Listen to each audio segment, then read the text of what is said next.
jiwa raga kami.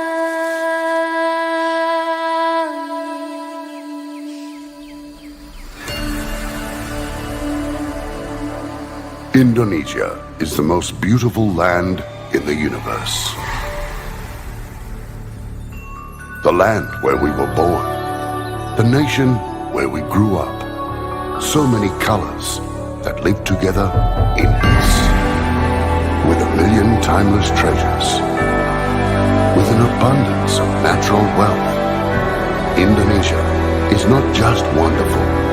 Indonesia is a wonderland. Kota baru ujungnya Bamega, Bamega, Bamana Pudi Samangkara, Bamana Pudi Samangkara. Katamu lawanlah Adinda, Adinda iman bidadara sama layak, iman bidadara sama layak. Sayang, sayang, si patokaan makaigo, tego, gorokan. Sayang, sayang, sayang, si patokaan makaigo, tego, gorokan. Sayang, sa jojo, yung madam ko bisa papare sa muna muna muna keke, sa muna muna muna keke. Soleram, soleram, soleram, anak yang manis, janganlah dicium, sayang kalau dicium, merah pipinya. Kampuangan jauh di mata, kunwangsan sebaku hiliang, takkan aja kawan-kawanan lamu, sangke basuh yang suria.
Coba cari tempat yang paling suka. Lanjutkan.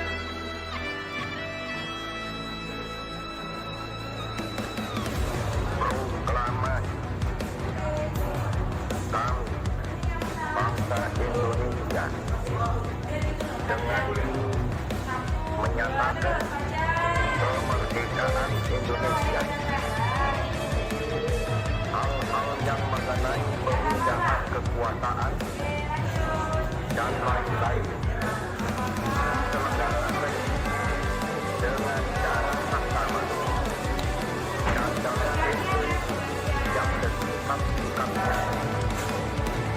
Jakarta, 17 Agustus 1945, atas nama bangsa Indonesia, Soekarno, Hatta.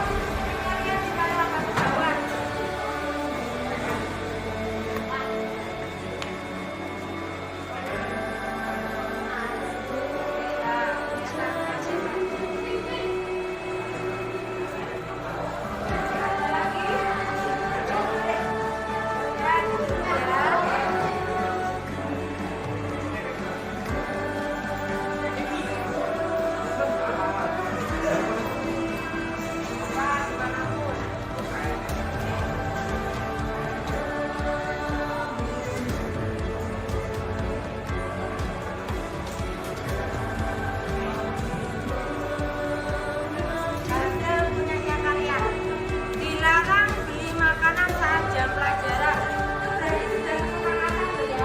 Jika ada pas jam pelajaran, ada yang membeli, berarti seharusnya atau kesepakatannya yang kedua, dilarang rame saat jam pelajaran. Selanjutnya sekilas lagi, dilarang rame, sama ya ini. Berarti pemikirannya hampir sama. Contoh, dilarang tidur saat pelajaran berlangsung. Ini kesepakatan. Dan selanjutnya dilarang makan dan minum. Ya. Dilarang mencoret bangku. Ya. Ini berarti kesepakatannya kalian. Stop pilih sangat bagus. Berarti nanti ada temennya yang membeli. Berarti ada sanksinya. Kan karena tidak terjadi. Stop bullying. Contoh, kalau TK nih, oh di dulu ini pendek apa? Berarti sudah termasuk bullying. Dilarang apa ini Ren? Dilarang bermain di apa itu? Dilarang nge-game. Bagus, dilarang nge-game. Dilarang bolos jam pelajaran. Oke, ya semuanya. Jadi semuanya yang ada di sini yang kalian tulis berarti kesepakatannya kelas matematika ini. Oke, terima kasih. Mari kita pelajaran.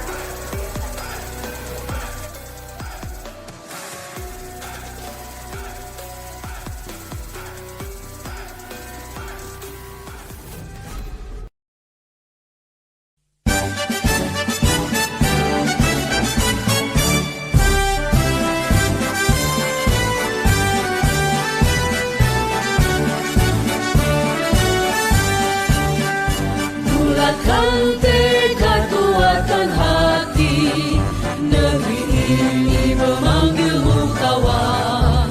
Belajar, bergerak, berbagi untuk negeri. Guru penggerak, majukan pendidikan.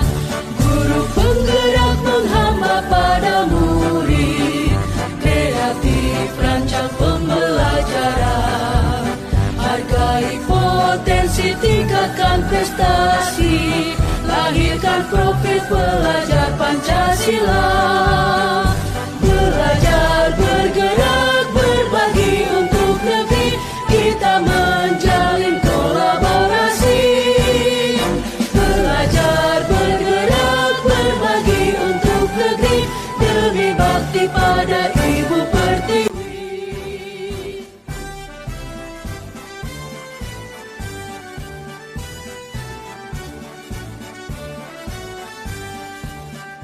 Bulatkan tekad, kuatkan hati. Negeri ini.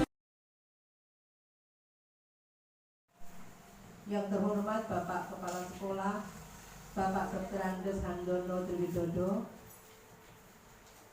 Yang saya hormati Bapak Ibu Guru yang berbahagia, super khusus Ibu Deviria Anggraini yang saat ini sedang berbahagia sekaligus berdebar-debar. Puja dan puji syukur senantiasa kita panjatkan kepada Allah Subhanahu wa Ta'ala, yang mana hingga pada siang hari ini kita masih diberikan kesehatan, masih diberikan kesempatan sehingga bisa berada di ruangan yang penuh barokah ini, penuh dengan kebahagiaan ini, untuk bersama-sama kita akan segera menyaksikan, mengikuti acara aksi nyata implementasi budaya positif yang akan dibawakan oleh Ibu Deviria Anggraeni, Sarjana Pendidikan, sebagai calon guru penggerak angkatan ke-7.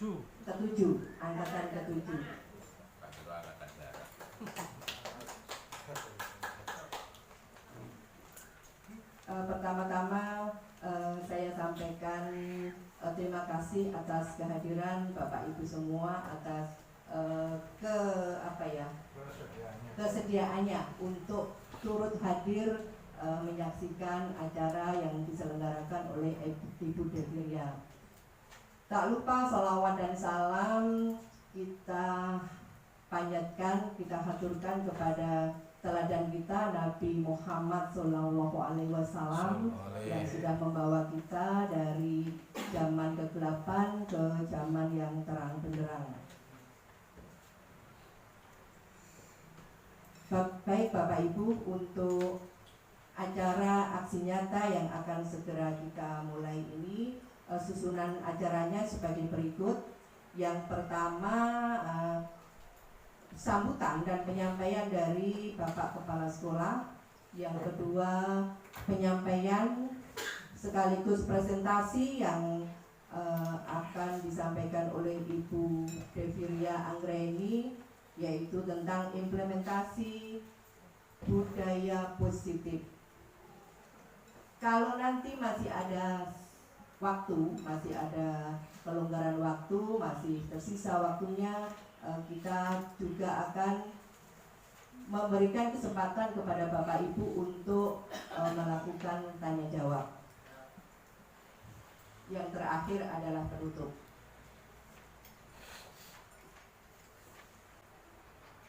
Baik Bapak Ibu, untuk membuka acara aksi nyata implementasi budaya positif ini, marilah bersama-sama kita membaca basmalah bersama. Bismillahirrahmanirrahim. Terima kasih. Menginjak acara kedua, yaitu sambutan dari Bapak Kepala Sekolah kepada Bapak Dr. Andes Handono Triwidodo, disilakan. Untuk kita semua yang kami hormati Bapak Sarjono selaku wakil kepala sekolah, kepada Bapak Ibu urusan dan Bapak semua, Bapak Ibu guru yang berbahagia. Marilah kita memanjatkan syukur kepada Allah Subhanahu wa Ta'ala, karena pada siang hari ini kita masih diberi kesehatan, diberi panjang umur. Alhamdulillah kita bisa hadir dalam acara koordinasi dan beberapa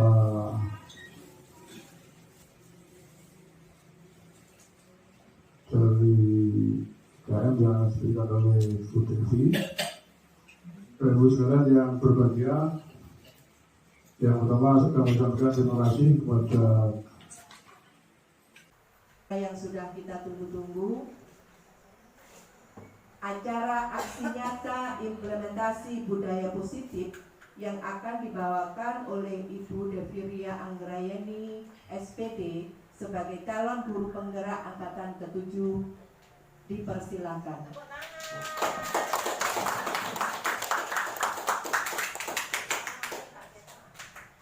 Assalamualaikum warahmatullahi wabarakatuh.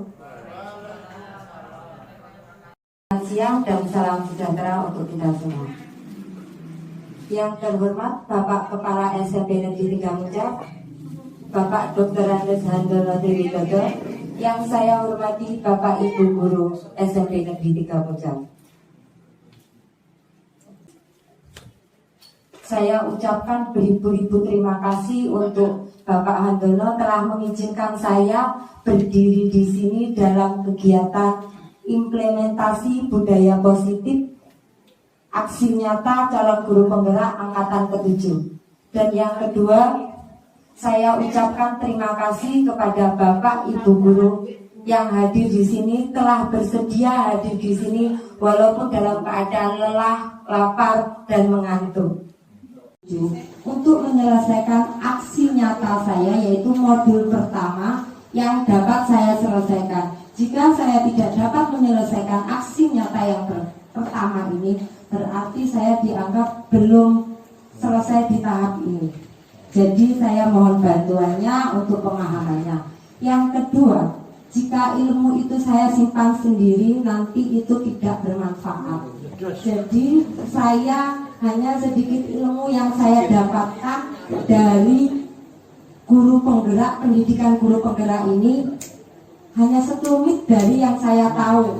Mungkin di sini banyak guru-guru yang sudah mengetahui tentang budaya positif. Yang keempat, yaitu kolaborasi. Jika hanya saya atau beberapa guru yang melakukan budaya positif, sekolah kita tidak akan maju. Jika kita kolaborasi dengan seluruh guru di sini, kemungkinan besar semua siswa tidak ada yang namanya kenakalan, karena kita kompak. Yang saya pelajari di situ dari budaya positif seperti itu. Diseminasi pemahaman dan pengamalan penerapan budaya positif di sekolah. Jadi saya di sini diberi tugas oleh pendidikan guru penggerak, yaitu penyebarannya di sekolah masing-masing terlebih dahulu.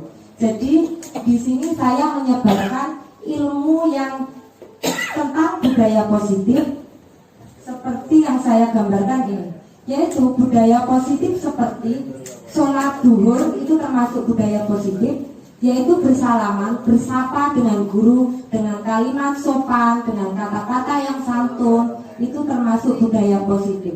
Yang terakhir yaitu, ini contoh kecilnya saja, yang itu yaitu di dalam kelas mereka dapat melakukan kegiatan dengan ramai. Itu bukan berarti salah kalau dalam kurikulum Merdeka, tetapi kritis. Anak-anak diharapkan kritis, yaitu dalam diskusi itu dianggap tidak apa-apa dalam kurikulum Merdeka.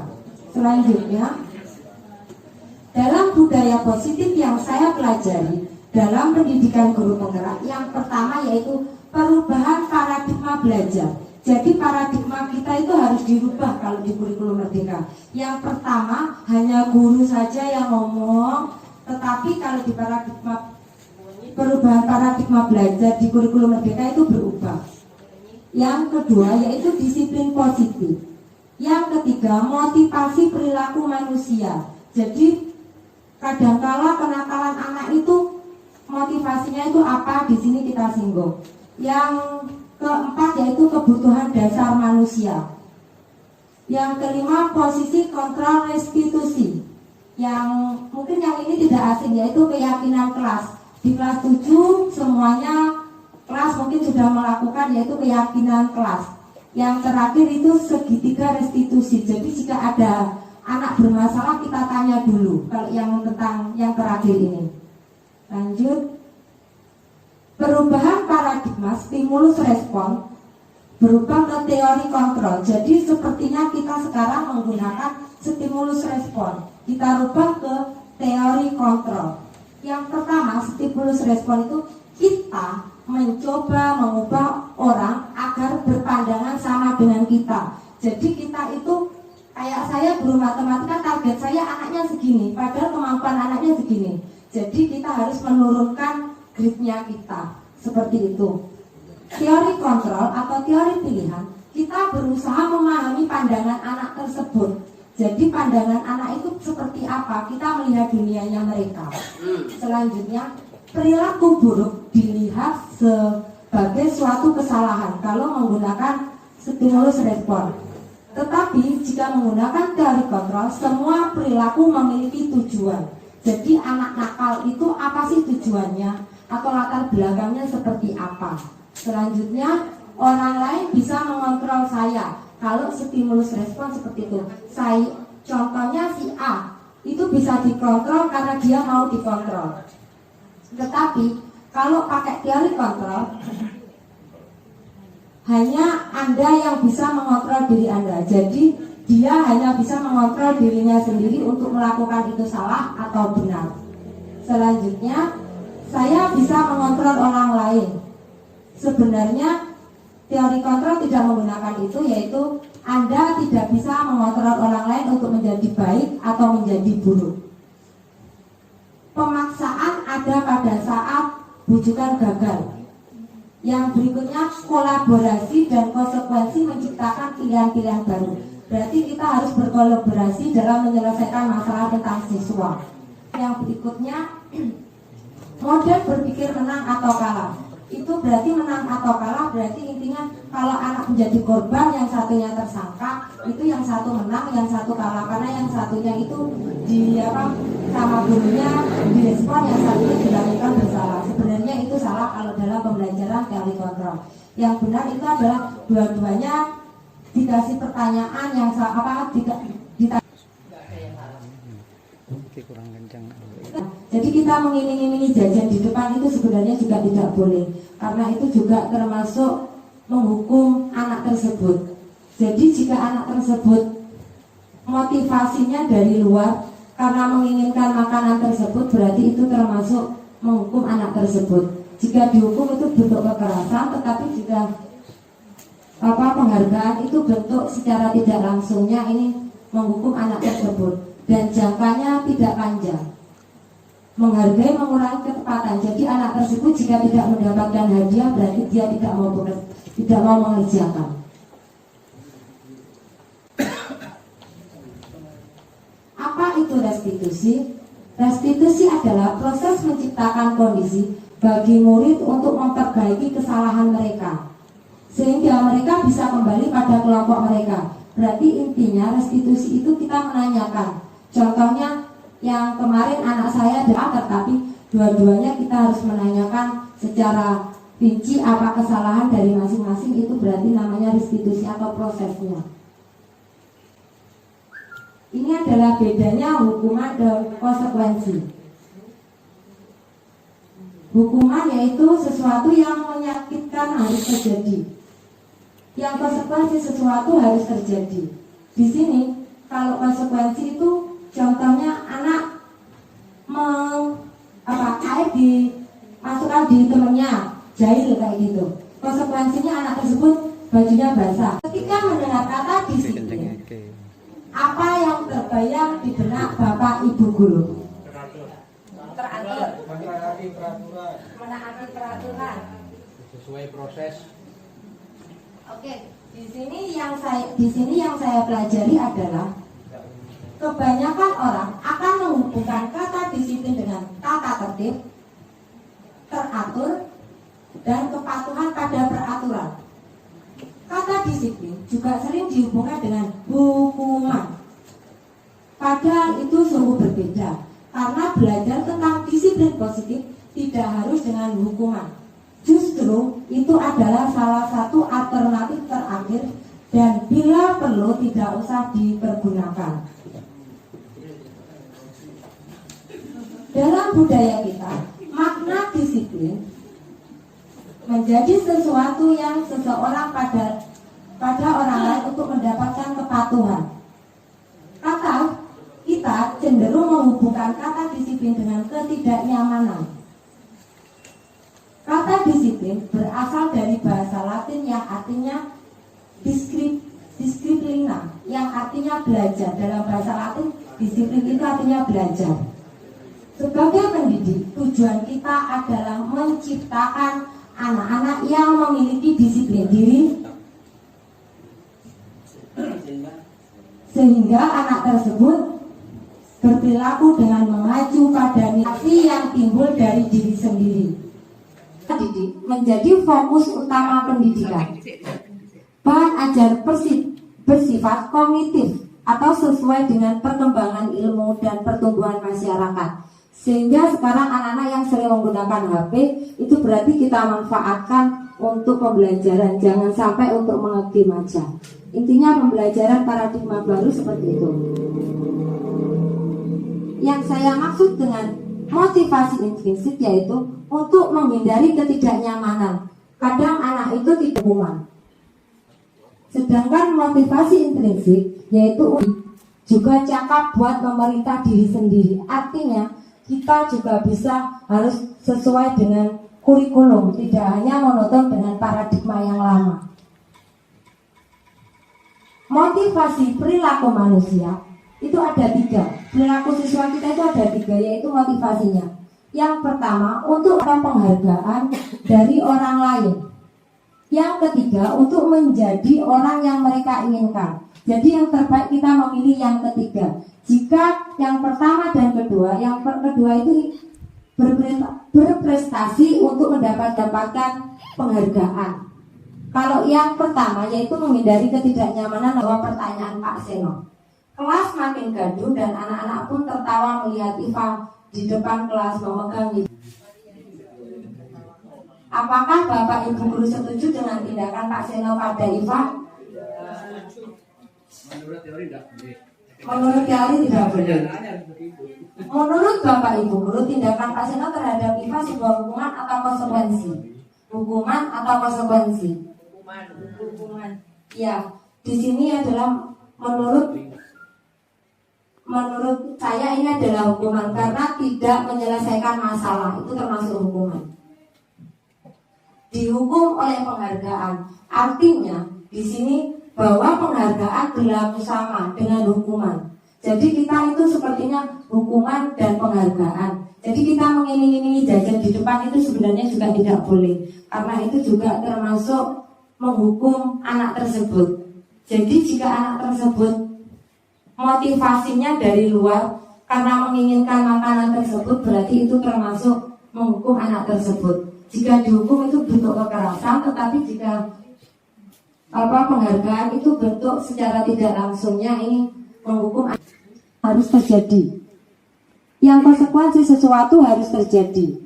Di sini kalau konsekuensi itu contohnya anak air di jahil kayak gitu. Konsekuensinya anak tersebut bajunya basah atau apa. Kalau bentuk hukuman kita langsung menghukum suruh lari atau apa. Tapi kalau konsekuensi bagaimana cara anak tersebut kok temennya basah baju.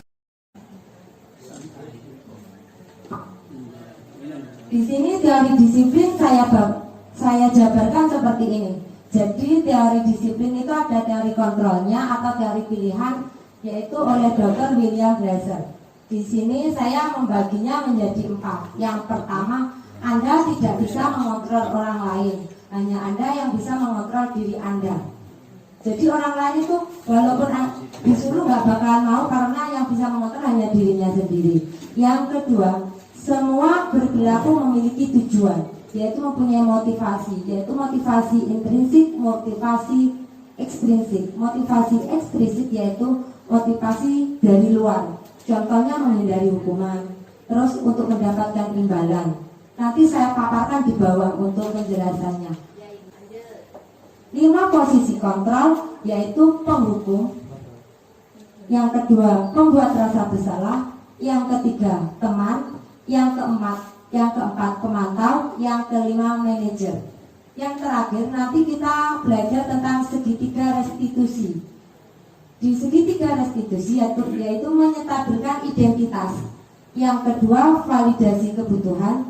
Yang ketiga, menanyakan keyakinan.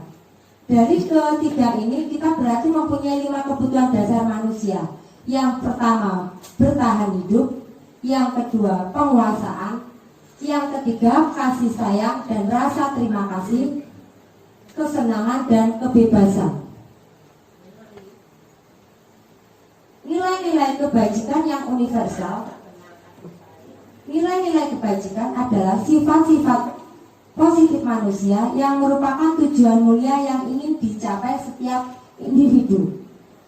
Nilai-nilai tersebut bersifat universal dan lintas bahasa, suku bangsa, agama maupun latar belakang. Nilai-nilai kebajikan yang ingin dicapai oleh setiap anak Indonesia yang kita kenal dengan profil pelajar Pancasila. Yang pertama, beriman, bertakwa kepada Tuhan Yang Maha Esa dan berakhlak mulia. Yang kedua, mandiri, bernalar kritis, berkebinekaan global, bergotong royong, dan kreatif. Pembelajaran dengan paradigma baru, yang saya maksud seperti ini. Pembelajaran dengan profil pelajar Pancasila. Pembelajaran yang berorientasi pada penguatan kompetensi dan mengembangkan karakter yang sesuai dengan nilai-nilai Pancasila. Pembelajaran yang berpusat pada peserta didik. Kita di sini sering menggunakan kita yang menonton, kita yang menjelaskan, dan kita anggap itu semuanya sudah benar. Kadangkala anak-anak suka iya-iya padahal belum mengerti. Siklus proses paradigma baru dimulai dari pemetaan standar, kompetensi, yang kedua perencanaan proses, dan yang terakhir perencanaan asesmen atau penilaian. Peserta didik menjadi fokus utama pendidikan. Bahan ajar bersifat kognitif atau sesuai dengan perkembangan ilmu dan pertumbuhan masyarakat. Sehingga sekarang anak-anak yang sering menggunakan HP itu berarti kita manfaatkan untuk pembelajaran, jangan sampai untuk menggame aja. Intinya pembelajaran paradigma baru seperti itu. Yang saya maksud dengan motivasi intrinsik yaitu untuk menghindari ketidaknyamanan. Kadang anak itu tidak ingin mengerjakan tugas atau mengerjakan yang diperintah untuk menghindari ketidaknyamanan atau hukuman. Sedangkan motivasi intrinsik yaitu untuk menghargai dirinya sendiri, dari niatan diri mereka sendiri. Jadi kalau motivasi intrinsik itu jangka pendek, tetapi kalau motivasi internal yaitu jangka panjang. Menurut Ki Hajar Dewantara, merdeka itu artinya tidak hanya terlepas dari perintah dan akan tetapi juga cakap buat memerintah diri sendiri. Artinya kita juga bisa harus sesuai dengan kurikulum, tidak hanya monoton dengan paradigma yang lama. Motivasi perilaku manusia itu ada 3. Perilaku siswa kita itu ada 3, yaitu motivasinya. Yang pertama, untuk menghindari ketidaknyamanan atau hukuman. Yang kedua, untuk mendapatkan imbalan atau penghargaan dari orang lain. Yang ketiga, untuk menjadi orang yang mereka inginkan. Jadi yang terbaik kita memilih yang ketiga, jika menghindari ketidaknyamanan. Disiplin positif, proses pembelajaran yang merupakan pendekatan mendidik anak untuk melakukan kontrol diri. Jadi mereka diajarkan untuk mengontrol diri mereka sendiri. Disiplin positif mengacu kepada bagaimana seorang guru membimbing murid dalam menumbuhkan disiplin diri untuk menumbuhkan motivasi internal. Jadi tugas kita itu hanya menuntun. Masalah anak itu pintar atau kurang pintar itu adalah motivasi dari diri mereka sendiri. Konsep disiplin ada 4, yaitu hukuman, penghargaan, konsekuensi, dan restitusi. Hukuman, perilaku pasif atau agresif meningkat. Jadi setelah anak itu dihukum bukan tambah jerah, tapi kadang-kala tambah meningkat. Sistem tidak akan berjalan bila murid tidak takut. Jadi sistem itu menghukum jika anak itu tidak takut, ya tetap aja seperti itu. Yang ketiga, berlaku hanya pada sebuah institusi, tidak berlanjut pada kehidupan nyata. Jadi anak itu jika di luar ya tetap aja seperti itu. Yang terakhir, murid akan membenci peraturan. Jadi peraturannya mereka malas untuk membacanya. Jika penghargaan, ketika seorang diberi penghargaan atau dipuji di depan orang banyak, maka yang lain akan merasa iri dan sebagian dari mereka akan tidak menyukai orang yang diberikan penghargaan. Jadi itu ada keirian sosial jika ada penghargaannya. Yang ketiga, konsekuensi. Sementara disiplin dalam bentuk konsekuensi sudah terencana atau sudah disepakati, sudah dibahas dan disetujui oleh murid dan guru. Itu namanya konsekuensi. Contohnya, jika kamu tidak bersepatu sesuai dengan peraturan sekolah, kamu akan dihukum seperti ini. Dia sudah mengetahui, itu berarti konsekuensi. Yang restitusi, yaitu proses menciptakan kondisi bagi murid untuk memperbaiki kesalahan mereka, sehingga mereka bisa kembali pada kelompok mereka dalam karakter yang lebih kuat. Restitusi itu adalah prosesnya. Jadi proses awal sampai terakhir tidak menyalahkan murid. Itu adalah restitusi. Ini contoh pertanyaan pemantik. Iva kurang menguasai pelajaran matematika, sehingga pada saat pelajaran tersebut berlangsung, dia lebih banyak berdiam diri atau menggambar di buku pelajarannya. Pada saat itu termasuk hukuman. Dihukum oleh penghargaan. Artinya di sini bahwa penghargaan berlaku sama dengan hukuman. Jadi kita itu sepertinya hukuman dan penghargaan. Jadi kita mengiming-imingi jajan di depan itu sebenarnya juga tidak boleh, karena itu juga termasuk menghukum anak tersebut.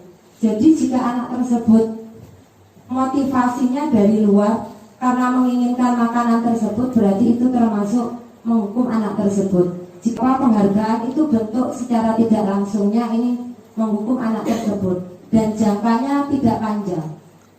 Menghargai mengurangi ketepatan. Jadi anak tersebut jika tidak mendapatkan hadiah, berarti dia tidak mau mengerjakan.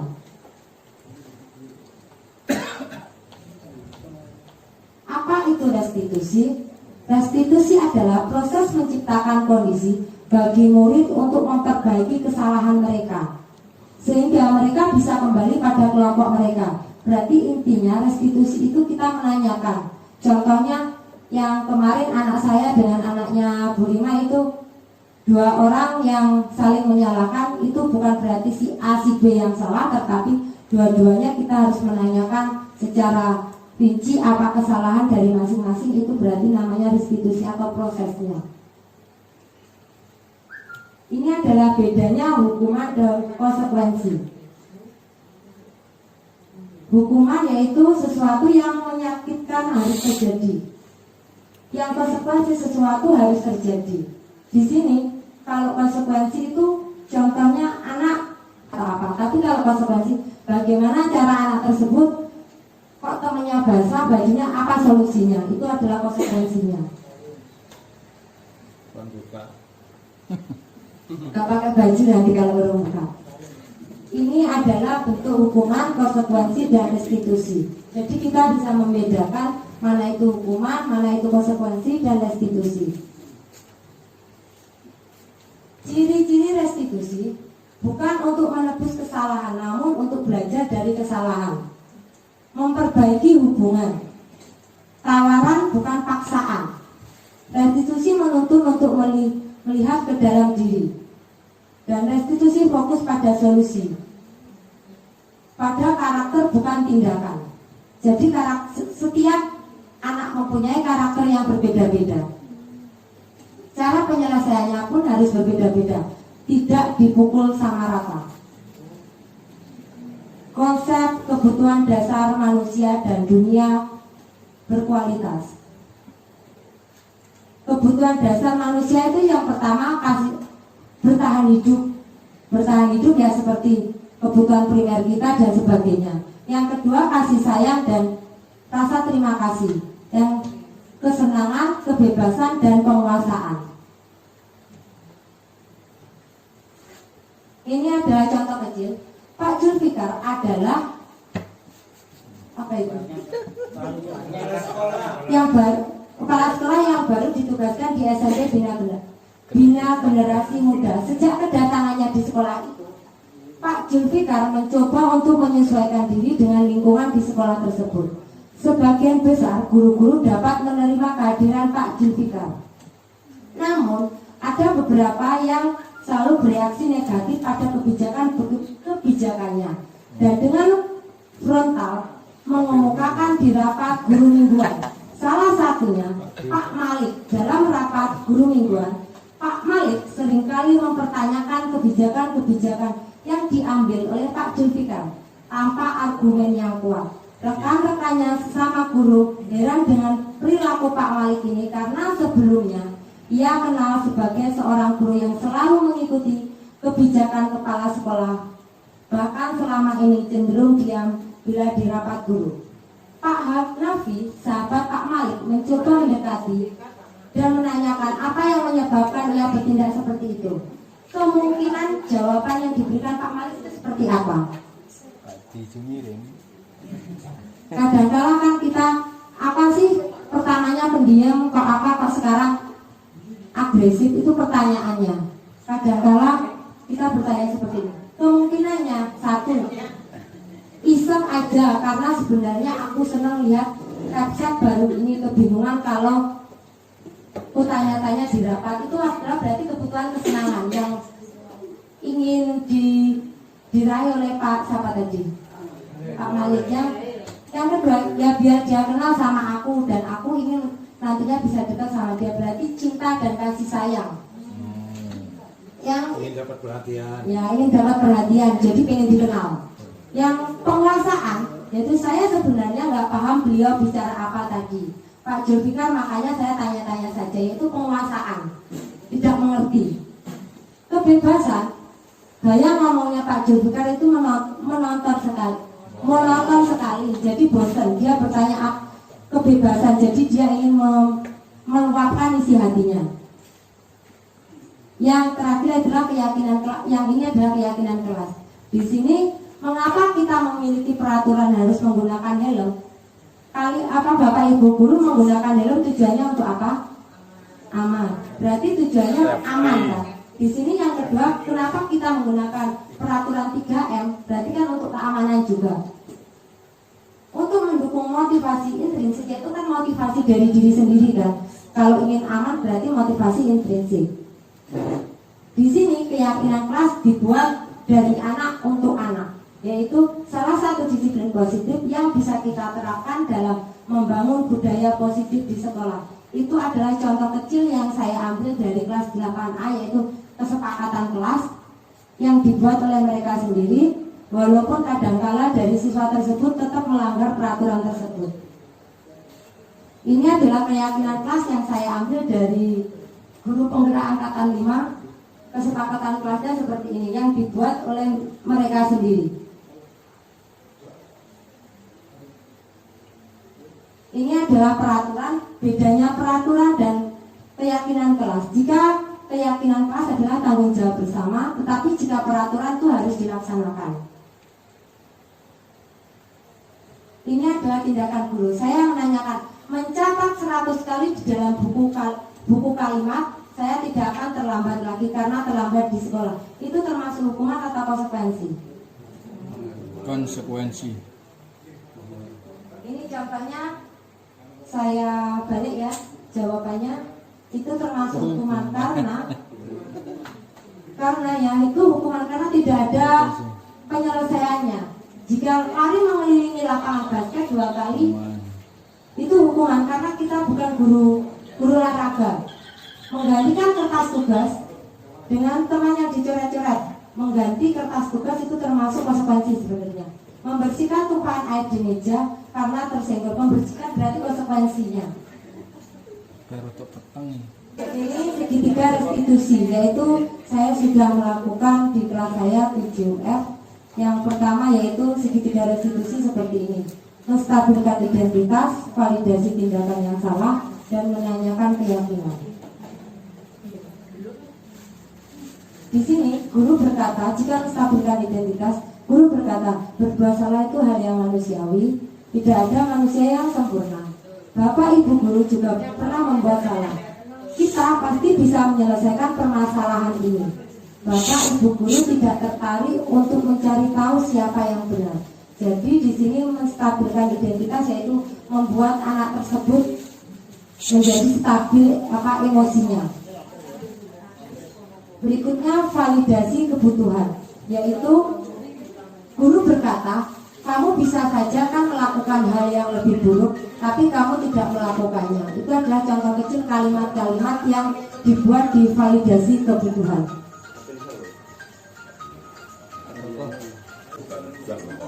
Ini adalah video YouTube yang telah saya pelajari di guru penggerak, mohon dilihat. Terima kasih. Mohon maaf jika ada salah kata dalam perbuatan saya di sini. Wassalamualaikum warahmatullahi wabarakatuh.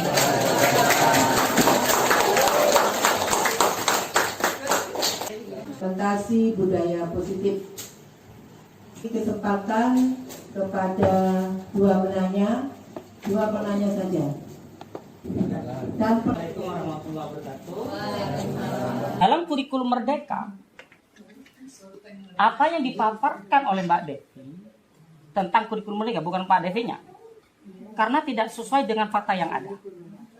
Contoh saja, sederhana saja, kenakalan anak siswa, terutama kita ini di sekolah kita, berbulan-bulan, bertahun-tahun malah bertambah. Saya melakukan pembelajaran sistem apa yang Mbak Devi lakukan. Saya tidak mau berceramah, praktikum di kelas. Ternyata apa? Tadi yang sebutkan HP sebagai pembelajaran, oke, saya lakukan. Tapi HP itu ya dari semua kelas kebanyakan 50% sampai 40% sampai 50% ternyata HP digunakan dengan semaksimal mungkin. Gitu. Ini kurikulum Merdeka. Mereka di mana? Merdekanya itu di mana? Kalau kita menggunakan kurikulum Merdeka yang pemerintah agung-agungkan di situ, ternyata fakta yang ada tidak sama sekali, tidak sesuai. Nah, dari itu kalau saya pribadi orientasinya ke merdeka, tetapi tidak orientasi kepada akhlak, itu susah juga. Karena akhlak itu paling utama kalau menurut saya. Kalau kita mengajukan kemerdekaan saja akhlak tidak terpakai, susah juga ya. Nah itu penting. Nah, karena kenapa? Banyak guru mengajukan ini harusnya dikasih katakanlah pembinaan, sekali berbinaan anak-anak tetap begitu. Salah satu, ada sebagian guru mengatakan kepada saya, ketika ada guru protes ke saya langsung panggil anak itu, tapi secara pribadi. Kenapa? Itu shock terapi bagaimana mengajari anak itu secara akhlakul karimah bagaimana.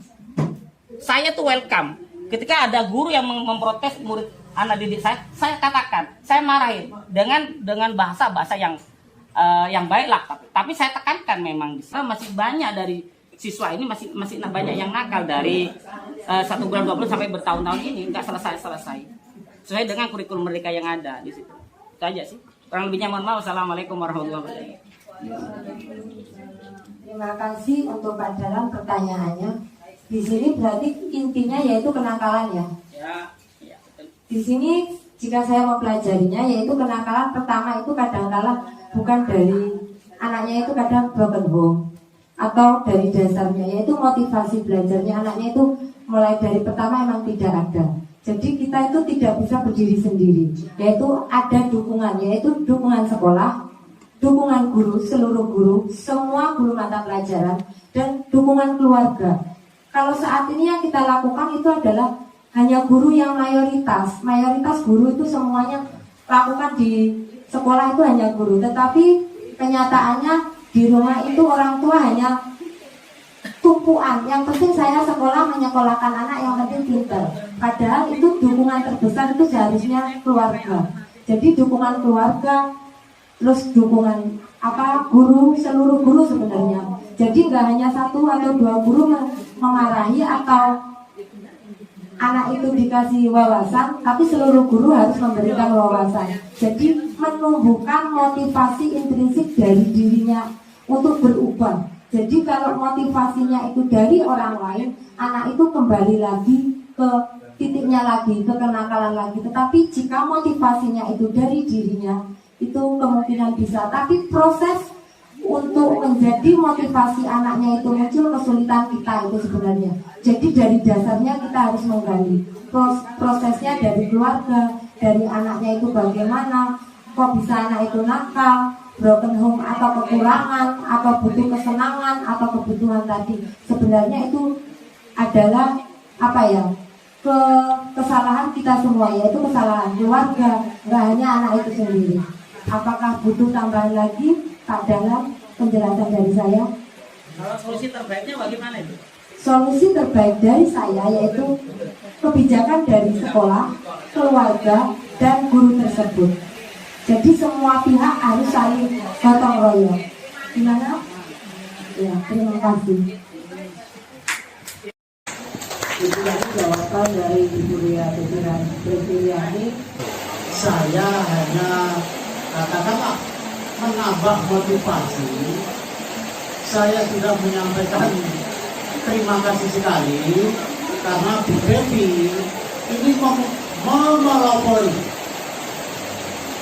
calon guru penggerak, dan saya berharap benar-benar nantinya menjadi tidak calon lagi, tetapi menjadi guru penggerak.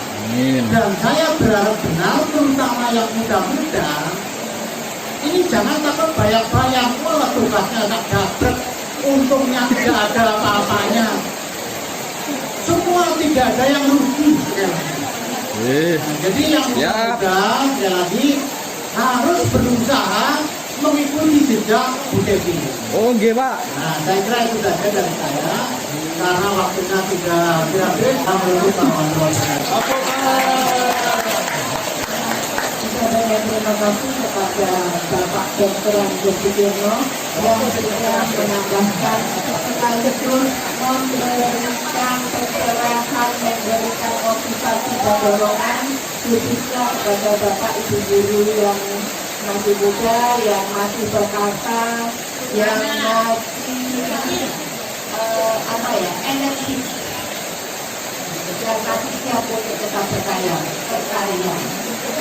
Dan mungkin benar dari yang disampaikan oleh Bapak Sukma tadi, yang muda-muda tetap berkarya, yang sudah tua-tua bisa menyemangati dan mendorong dari belakang. Terima kasih. Aksi nyata yang dibawakan oleh Ibu Deviriya Anggeni, yaitu tentang implementasi budaya positif. Sebelum saya tutup, saya mewakili Bapak Ibu guru menyampaikan terima kasih yang sebesar-besarnya kepada Ibu Deviriya Anggeni, sekaligus kami semua turut bangga bahwa di SMP 3 ini ada salah satu guru calon guru penggerak, dan kita tetap mendukung, kita tetap menyemangati. Semoga Ibu Devi ini nanti sukses berhasil menjadi guru penggerak yang nantinya juga akan membawa contoh untuk menjadi contoh, menjadi teladan untuk kita semua, terutama guru-guru yang masih muda, yang masih panjang jangkauannya. Terima kasih atas semua ilmunya, semoga bermanfaat untuk kita semua. Assalamualaikum warahmatullahi wabarakatuh. Saya atas nama Ahmad Firmansyah, saya di sini mengajar agama dan prakarya. Kemarin setelah mendengarkan paparan dari teman sesama guru calon guru penggerak yang atas nama Ibu Deviriya Anggeni yang mengajar matematika. Kemarin pemaparan tentang kurikulum merdeka itu sangat menarik bagi saya. Karena apa? Untuk kemajuan siswa yang akan menyongsong masa yang akan datang, di situ pemaparannya sangat menarik.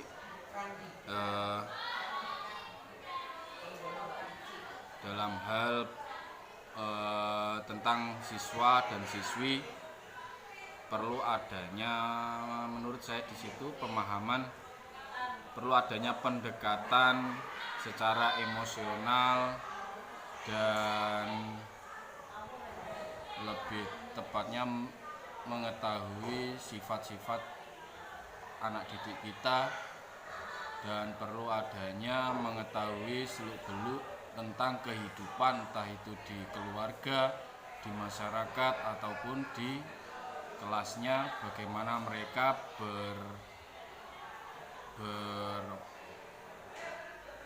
bersosialisasi dan cara bicaranya, cara berperilaku bagaimana yang baik, dan mereka harus memiliki tanggung jawab sebagai siswa, dan mereka pun memiliki hak untuk menerima mata pelajaran setiap masing-masing itu tanggung jawab mereka. Karena zaman semakin maju, kita sebagai guru harus memiliki inovasi. Inovasi dalam mengembangkan siswa-siswi dalam hal bakat maupun akademik. Mungkin hanya itu dari saya. Sekian, terima kasih. Saya Ri, wassalamualaikum warahmatullahi wabarakatuh. Assalamualaikum warahmatullahi wabarakatuh. Nama saya Ahmad Junaidi, saya sebagai guru agama Islam di kelas 7. Setelah aksi nyata dari saudara Bu Deviria ini bahwa di dalam pelaksanaan kurikulum merdeka itu sangat bagus dan sangat membuat saya menginspirasi sekali, karena sangat berguna ketika itu dipraktekkan sebenarnya. Jadi sangat baik dan itu bisa menginspirasi saya untuk menjadi lebih baik lagi dalam memberikan pelayanan kepada adik didik agar mereka bisa bebas belajar dan bisa berkontribusi lebih baik lagi dalam membuat pembelajaran yang aktif dan menyenangkan. Itu saja dari saya. Wassalamualaikum warahmatullahi wabarakatuh. Baik, assalamualaikum warahmatullahi wabarakatuh. Nama saya Dahlan, guru bahasa Inggris, ngajar kelas 9. Lah, berhubungan dengan aksi nyata yang dilakukan oleh Bu Devi itu sangat mengena sekali tentang kurikulum merdeka. Tapi kendala pada kurikulum merdeka yang terjadi untuk menanggulangi kenakalan anak itu yang memberikan kendala kepada guru, semua guru yang ada, terutama di SMP ini. Itu kalau masalah aksi nyata yang sudah dilakukan oleh Bu Devi itu teknik ataupun cara sangat bagus sekali. Cuma itu saja. Kalau masalah kenakalan itu yang belum dapat ditangani dengan baik dan benar. Kalau masalah kurikulum mereka sangat bagus sekali. Assalamualaikum warahmatullahi wabarakatuh. Terima kasih. Assalamualaikum warahmatullahi wabarakatuh. Om Swastiastu, Namo Buddhaya, selamat pagi. Saya Purnomo, pengajar BPKN kelas 8 dan kelas 9. Langsung aja, ini terkait dengan apa yang disampaikan Mbak Deviria Anggraini terkait dengan aksi nyata kaitannya dengan kurikulum merdeka dari awal sampai akhir, dari perkembangannya sekarang sudah bagus Mbak Deviria, hanya yang perlu ditambahkan kurang percaya diri. Itu aja, terima kasih. Wassalamualaikum warahmatullahi wabarakatuh. Saya Sigit Indrawan SPD sebagai guru mata pelajaran bahasa Inggris. Setelah saya melihat aksi nyata dari ibu guru calon penggerak, saya merasa mempunyai wawasan dan juga tambah ilmu pengetahuan bagaimana cara mengatasi siswa, bagaimana cara mengatasi siswa yang bandel dan yang lain-lain, dan juga saya termotivasi dan tergerak. Jadi saya ingin menjadi guru penggerak di angkatan selanjutnya. Terima kasih. Assalamualaikum warahmatullahi wabarakatuh. Perkenalkan, nama saya Ira Damayanti dari kelas 7F. Perasaan saya ketika Ibu Devi selaku wali kelas saya melakukan segitiga restitusi, saya sangatlah lega sekali karena Bu Devi tidak memarahi saya, tetapi Bu Devi malah menasihati saya agar tidak melakukan kejadian tersebut lagi. Assalamualaikum warahmatullahi wabarakatuh. Perkenalkan, nama saya Yudhistira Chandra Perdana. Setelah saya melakukan praktek segitiga restitusi dengan wali kelas saya, Bu Devi, saya mendapatkan solusi dari permasalahan saya. Terima kasih Bu Devi.